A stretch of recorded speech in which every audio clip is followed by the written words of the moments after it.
Fin education with संतोष में आइए हम अपना वीकली डिस्कशन स्टार्ट करते हैं। ठीक है, इस वीक हम लोग क्या देखते हैं, वीकली डिस्कशन में हम लोग अपना सेक्टरल आउटलुक देखते हैं और अगले वीक में मार्केट कैसा परफॉर्म कर सकता है वो समझने की कोशिश करते हैं। और हम मैक्रो लेवल पे इकोनॉमी समझने की कोशिश करते हैं और नेशनल इंटरनेशनल न्यूज़ का क्या हमारे मार्केट पर प्रभाव पड़ेगा वो सब हम कवर करते हैं। तो चलिए अपना वीडियो स्टार्ट करते हैं।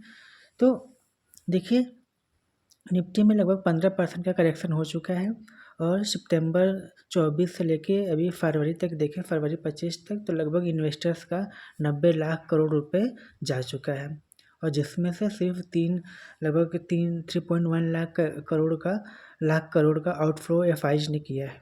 ठीक है, तो ये सब देखिए, शेयर मार्केट में सिर्फ चार्ट देख के पैसे नहीं बनते हैं। ठीक है, चार्ट देख के ट्रेडिंग हो सकती है, इन्वेस्टिंग नहीं। जब तक आप इकोनॉमी को नहीं समझिएगा, जब तक आप इंडस्ट्री को नहीं समझिएगा और आप जिस स्टॉक में निवेश कर रहे हो उस कंपनी को नहीं समझिएगा तो पैसे बनाना नेक्स्ट टू इम्पॉसिबल है। ठीक है, सबसे पहले इकोनॉमी को समझना बहुत ज़रूरी है। यदि इकोनॉमी अच्छी नहीं करेगी, मैक्रो लेवल पर सब कुछ अच्छा नहीं होगा तो इंडस्ट्री बेटर परफॉर्म नहीं करेगी और जब इंडस्ट्री बेटर परफॉर्म नहीं करेगी तो स्टॉक भी आपका परफॉर्म करने में थोड़ा सा मुश्किल होगा। ठीक है, तो हम आपको एक चीज़ दिखाना चाहेंगे। देखिए, ये जो हमने निफ्टी में चार्ट खोला हुआ है, ठीक है, ये 3 महीने का चार्ट है। ठीक है, इसको आप 3 महीने के टाइम फ्रेम पे देखिएगा। ठीक है, 3 महीने के टाइम फ्रेम पे जब आप इसको देखिएगा तो आप देखिए 2006 और 2009 के बीच, ठीक है, इसको देखिए, फिर 2018 से 2021 के बीच इसको देखिए और फिर आप देखिए अभी करंट में है। इन दोनों में, इन तीनों में आपको एक सिमिलैरिटी नज़र आएगी। सिमिलैरिटी क्या है कि इनका जो टॉप बना हुआ है ना, ये टॉप देखिए, इनका टॉप सेम है। ठीक है, तो निफ्टी ने जब भी एक ट्विजर टॉप बनाता है ना, वहाँ से वो 20 EMA को टच करता ही करता है। ठीक है, वहाँ से वो क्या करता है, 20 EMA को टच करता ही करता है। तो आप देख सकते हैं कि एक सेकेंड, देखिए यहाँ पे 20 EMA को टच किया, यहाँ पे 20 EMA को टच किया और हाईली चांसेज हैं कि यहाँ पर भी वो 20 EMA है। ठीक है, 20 EMA को टच कर सकता है। यदि वो 20 EMA को टच करता है तो ये आपका जो निकल के आएगा वो लगभग निकल के आएगा 19,000 के आसपास।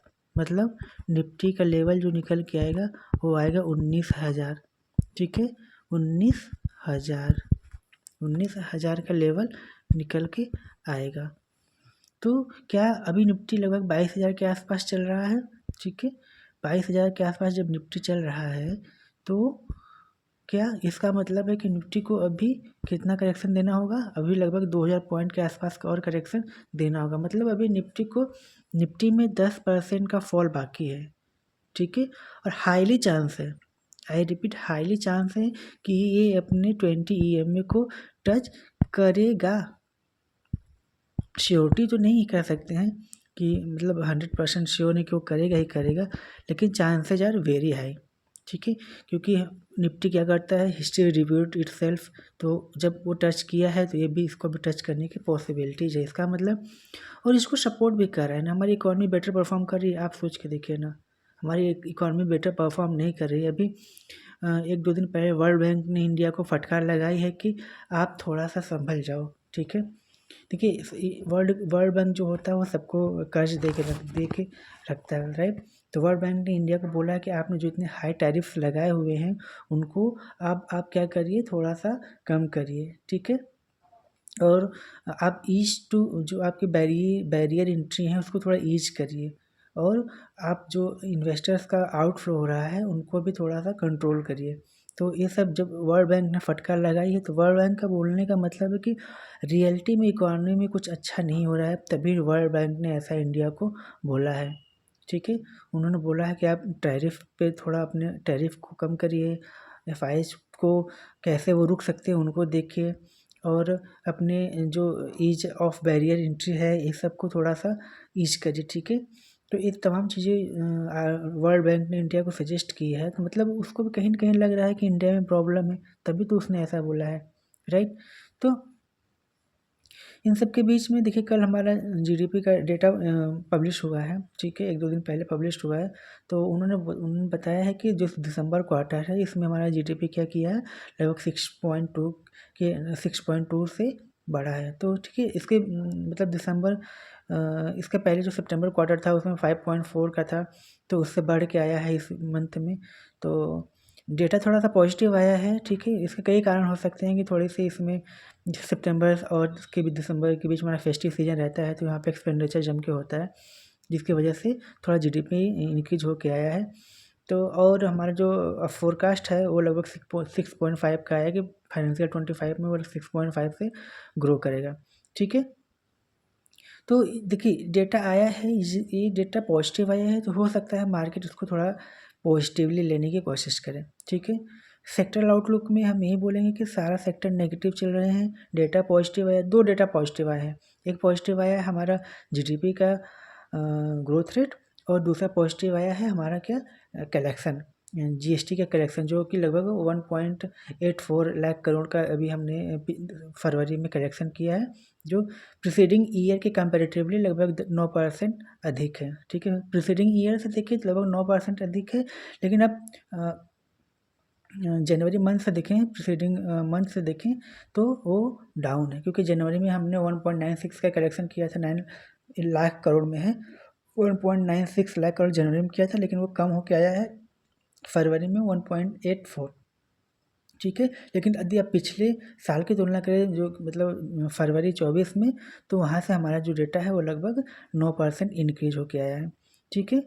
तो अब देखें इसमें तो मार्केट को डाउट होगा कि इसको पॉजिटिव ले या निगेटिव ले, लेकिन हमारा जो जीडीपी का डेटा है वो पॉजिटिव आया है, तो हो सकता है मार्केट उसको पॉजिटिव लेने की कोशिश करे, और पॉजिटिव लेने की हो सकता है मार्केट 1-2 दिन 4 दिन पॉजिटिव रहे, लेकिन इसका मतलब ये नहीं है कि मार्केट रिवाइवल के मूड में आ गया है, ठीक है। जैसे मार्केट थोड़ा सा पॉजिटिव होगा, वापस फिर से सेलिंग्स आएगी, ठीक है, वापस फिर से सेलिंग आएगी, क्योंकि इसको अपना इस जो निफ्टी है ना, इसको इस 20 EMA को टच करना ही करना है।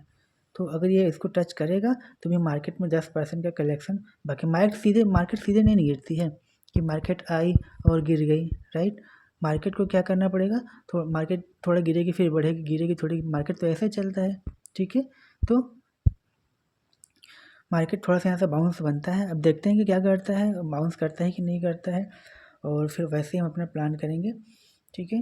और ठीक है, जीडीपी की वजह से मार्केट थोड़ा पॉजिटिव लेने की कोशिश किया है। और एक इम्पॉर्टेंट न्यूज़ ये थी कि अमेरिका ने, सभी लोगों को पता ही होगा कि अमेरिका और यूक्रेन के मीटिंग्स थी, जेलेंस्की और ट्रम्प की मीटिंग थी, जिसके बीच में जेलेंस्की मीटिंग छोड़ के चले गए। तो देखिए हम अपना क्या व्यू देंगे ये तो भी हम बाद में बताएंगे, लेकिन हमने अपने एक्स पे एक पोल जनरेट किया था, तो वहाँ पे 70% लोगों ने बोला था कि मीटिंग छोड़ के जेलेंस्की चले गए, ये वो सही किए, और 30% लोगों ने बोला कि मीटिंग छोड़ के जेलेंस्की गए तो वो गलत किए, ठीक है। तो ये लोगों का व्यू है अपना अपना, ठीक है। मैक्सिमम लोगों ने बोला है कि वो छोड़ के चले गए सही किए, मेरा भी व्यू है कि वो छोड़ के चले गए तो सही किए। किसी भी कंट्री को आत्मनिर्भर होना चाहिए, राइट। वो जेलेंस्की वहाँ पे गए थे कि वो एक ट्रीटी साइन करने के लिए कि जो यूक्रेन का जो 50% खनिज संपदा है वहाँ पे अमेरिका को वो अधिकार देंगे, ठीक है। उसके बदले में अमेरिका उनकी हेल्प करेगा रसिया से लड़ाई लड़ने में, ठीक है। तो वहाँ पे फिर जो बातें हुई, फिर वहाँ से वो विवाद हुआ, फिर वहाँ से वो चले गए, ठीक है। तो अब अमेरिका बोल रहा है कि यूक्रेन जो है वो वर्ल्ड वॉर 3 को प्रोवोक कर रहा है, ठीक है। मतलब वर्ल्ड वॉर 3 होता है तो उसका मेन कारण क्या होगा, उसका मेन रिस्पॉन्सिबल होगा यूक्रेन। तो अमेरिका को क्या कहिएगा, अमेरिका को यूक्रेन का खनिज संपदा नहीं मिला, जिसकी वजह से वो बौखलाया हुआ है और वो यूक्रेन पे अपना भड़ास निकालने की कोशिश कर रहा है। अमेरिका देखिए सिर्फ बीच में है, बीच बचौलिया करने नहीं आया है, वो अपने वेपन्स और अपनी रोटी सेकने आया, सीधी सीधी देसी भाषा में समझे तो अपनी रोटी सेकने आया। दोनों को लड़ाएगा और अपने बीच में अपना रोटी सेकता रहेगा, ठीक है। तो अमेरिका को हमको फेवर नहीं करना चाहिए, हम फेवर कर सकते तो हमें यूक्रेन को फेवर करना चाहिए, क्योंकि वो एट द ग्राउंड लेवल पे है, ठीक है, एट द जीरो ग्राउंड पे है, वो वॉर लड़ रहा है, वो रसिया के अब देखिए कारण क्या है, क्यों लड़ रहा है, नहीं लड़ पाता है तो सरेंडर कर दो, वो अपनी जगह बात है। लेकिन वो चीज़ों को फेस कर रहा है तो उसको ज़्यादा सपोर्ट की ज़रूरत है, ना कि अमेरिका के फेवर में कि अमेरिका क्या कर रहा है क्या नहीं कर रहा है, अमेरिका सही है गलत, वो इम्पोर्टेंट नहीं है। अमेरिका सिर्फ कैपिटलिस्ट माइंडसेट है, वो अपनी रोटियां सेक रहा है, जिधर उसको प्रॉफिट मिलेगा वो उधर चला जाएगा।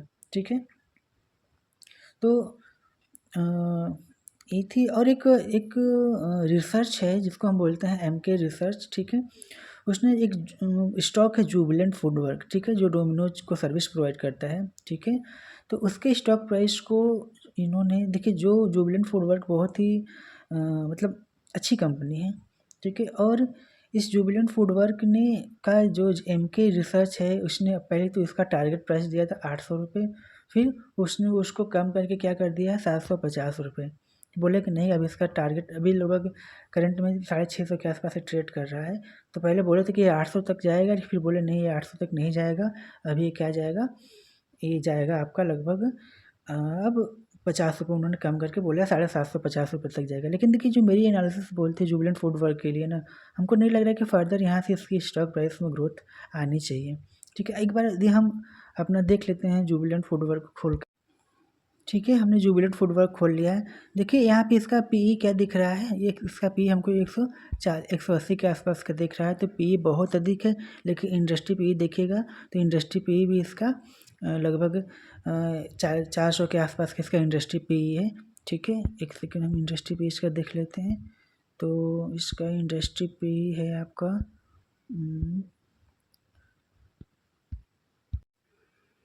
तो इसका इंडस्ट्री पी देखिए लगभग क्या है 405 का है। तो पी के हिसाब से तो सही है कि इंडस्ट्री में मतलब ग्रोथ मतलब इंडस्ट्री ज़्यादा महंगी है कंपेरेटिवली इस स्टॉक के। ठीक है, लेकिन इसके पी से हम इसको नहीं जज कर पाएंगे। लेकिन अब जज करना है इसको ना, तो इसका आप ROE देखिए, ROE क्या है 13 का ROE इसका। और इसका ग्रोथ देखिए क्या है, ग्रोथ 42 का, लगभग 3 टाइम्स के आसपास ये ज़्यादा है। तो जब यदि किसी कंपनी का ROE जितना है अधिक, ग्रोथ भी लगभग उतनी ही रहते हैं, तो बेस्ट कंडीशन में मानी जाएगी। लेकिन ROE अधिक है, ग्रोथ ROE कम है, ग्रोथ बहुत अधिक है, तो वो ग्रोथ या तो सस्टेन मतलब दोनों को आना पड़ेगा पास में, या तो ग्रोथ को नीचे आना पड़ेगा या ROE को बढ़ना पड़ेगा।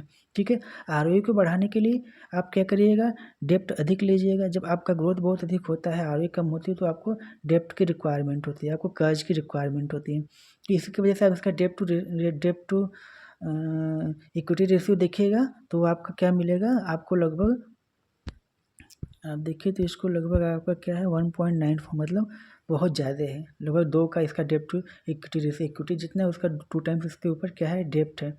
तो यहाँ से ये नेगेटिव होता है, जिसके मतलब हम ये जब इसका हमने सेल्स ग्रोथ देखा 42% ROE, तभी हम समझ गए थे कि ये 800 उन्होंने क्यों 800 से 750 किया है।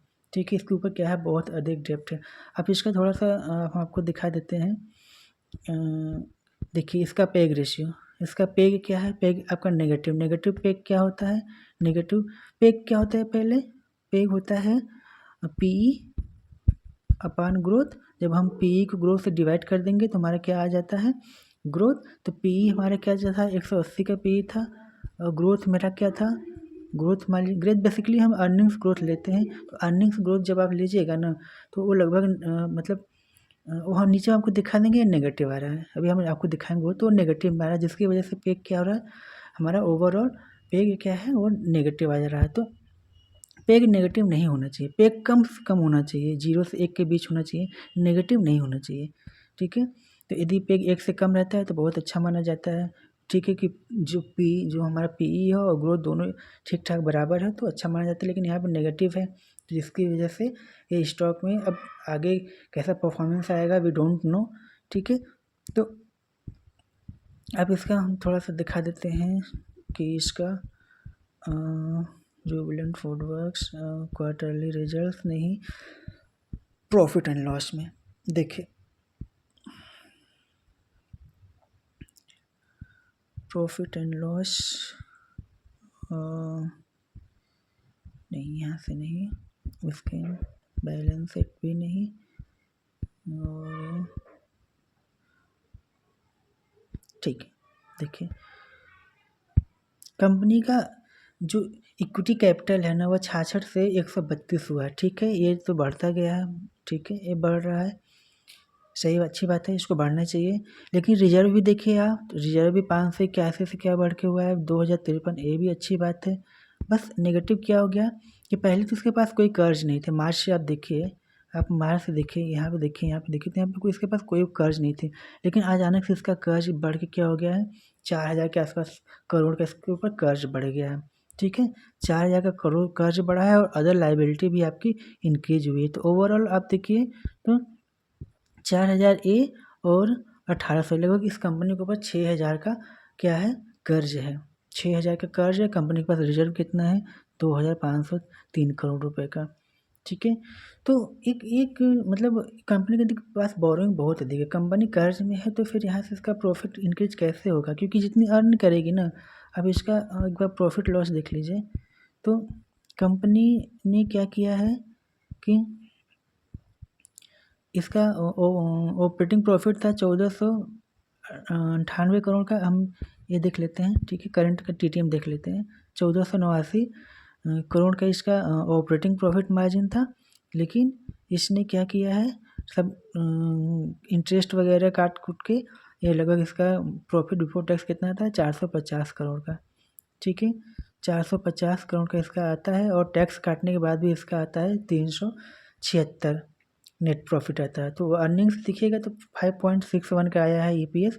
लेकिन ये पिछले साल की मतलब पिछले साल ये क्या था, लगभग 6 रुपये का था। तो अर्निंग निगेटिव आ गई है इसकी ना, अर्निंग कम हुई, मतलब पिछले साल के कंपेरेटिवली अर्निंग क्या हो गई, नेगेटिव आ गई, जिसकी वजह से इसका पे हमको नेगेटिव दिख रहा था। और कंपनी का जितना फ़ायदा है ना, इंटरेस्ट देखिए, कंपनी ने 520 करोड़ का इंटरेस्ट दिया है, ठीक है। 520 करोड़ का इंटरेस्ट पे किया है। जब 6000 के बोरोइंग्स है उसके पास, तो 520 करोड़ का इंटरेस्ट तो उसको पे करना ही पड़ेगा। अच्छा, इसका नेट प्रॉफिट क्या आ रहा है, नेट प्रॉफिट आ रहा है इसका 450 करोड़, ठीक है। नेट प्रॉफिट है इसका 450 करोड़। 6000 का आपके ऊपर क्या है, 6000 करोड़ का बोरोइंग है। अब 450 में 6000 करोड़ कैसे माइनस करोगे, ठीक है। इसी में आपको क्या करना है, इसी 450 में आपको सारे ग्रोथ करनी है, ठीक है। आपको कंपनी इस्टेब्लिश करनी है, और कंपनी का विजन जो होगा, कंपनी में स्टोर्स होंगे, ठीक है, कैपेक्स होगा, सब कुछ इसी में उसको करना है। तो कंपनी के पास यही होता है ना कि कोई कंपनी कर्ज में है तो उसको बहुत थोड़ा मुश्किल होता है आगे ग्रोथ करने में, ठीक है। तो इसी की वजह से उन्होंने 800 और 750 अपना किया हुआ है कंपनी में। लेकिन एक पॉजिटिव थिंग ये है ना कि कंपनी एक्सपेंड कर रही है, ठीक है। जैसे अभी उनका 2000 फाइनेंशियल 25 से 28 के बीच में लोगों 1000 स्टोर खोलने का टियर 2 टियर 3 सिटी में इनका प्लान है। तो कंपनी में तो ग्रोथ है, ग्रोथ दिख भी रहा है, लेकिन करने मतलब इसके बावजूद भी कंपनी में अर्निंग्स उतनी अच्छी नहीं हो रही है। तो थोड़ा-सा मुश्किल है, जब तक करने अर्निंग्स नहीं आएँगी, स्टॉक प्राइस के ऊपर जाना थोड़ा मुश्किल होता है, ठीक है। तो यहीं तक रखते हैं अपना इस वीक का टॉक, और फिर मिलते हैं कल अन्य इम्पोर्टेंट वीडियो में, ठीक है। तो हमारे चैनल को सब्सक्राइब कर लीजिए, वीडियो अच्छी लगी तो लाइक ज़रूर कर लीजिएगा, और वीडियो कैसा लगा कमेंट में ज़रूर बताइएगा, हमें आपके कमेंट का इंतज़ार रहेगा। चलिए, तब तक के लिए थैंक यू।